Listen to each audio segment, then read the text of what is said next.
You know, one of the main criticisms of the ABC is that they never, ever apologise. But that's not always the case.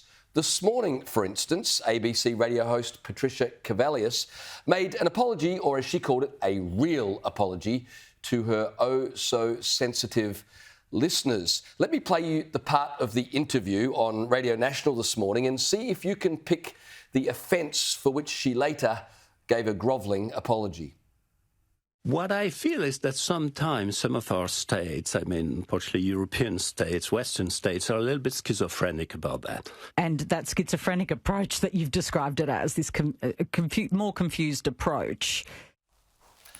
So did you pick up there that they used the word schizophrenic? She and her guest used the word schizophrenic to refer to European policy. Well, the ABC switchboard lit up, and Patricia Cavallius, rather than encouraging her audience to maybe grow up and understand a little thing called context, gave this mea culpa. And can I just make an apology, a real apology, actually? My last, well, a couple of guests ago, actually, it wasn't quite the last guest, used the word schizophrenic in describing policy, which he used, and I thought he was a very interesting man, but yeah, I can understand why people are offended by it. And then I repeated it, and then that I can only apologise for myself, of course, and I do apologise for that. It is... A few of you have made the point about timing, with the Prime Minister apologising about the Tourette's comment. I think you're right about the timing. It just shows how, well, in my case, you can not think before you speak sometimes. And I heard the word and I repeated it, and I apologise. I don't think that we need to be using mental health or any of these issues to describe in a derogatory way, which was not certainly my intention. But I apologise, and thank you for your texts.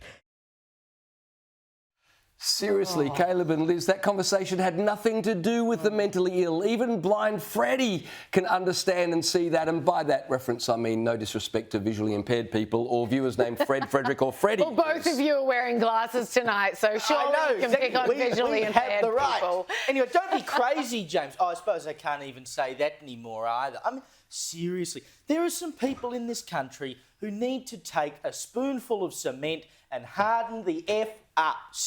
Honestly, if you cannot use schizophrenic, and we all understand what schizophrenia, the condition is, it's where you're all over the shop, right? So why can't I just then use schizophrenic to refer to something, be it policy or a person or whatever it is, being all over the shop? It's not like I'm saying I hate schizophrenic people. It's just using a word that applies to a condition that also then applies to what generally happens when you have that condition. I don't see the issue. This Maybe is something how wrong with me, but I don't see the issue. This is exactly how political correctness has taken over, though. Those apologies, you're playing to the lowest common denominator. How many Karens texted in and said, I'm offended? Who cares? What's going to happen? Nothing. You're offended. That's it. How did we go from teaching kids sticks and stones may break my bones, but names will never hurt me, i.e. words will never hurt me, to having grown-ass adults in the Western world who genuinely think, because I am offended, I now have a right to make a song and dance. I want to live in a democracy, but I don't want people to have freedom of speech. I want them to be constantly self-censoring. I want to live in a democracy, but never be offended ever again in my entire life. And if I am offended, then someone is in the wrong and something must be done about that. An apology must be received. It's utter nonsense. This is how we lose.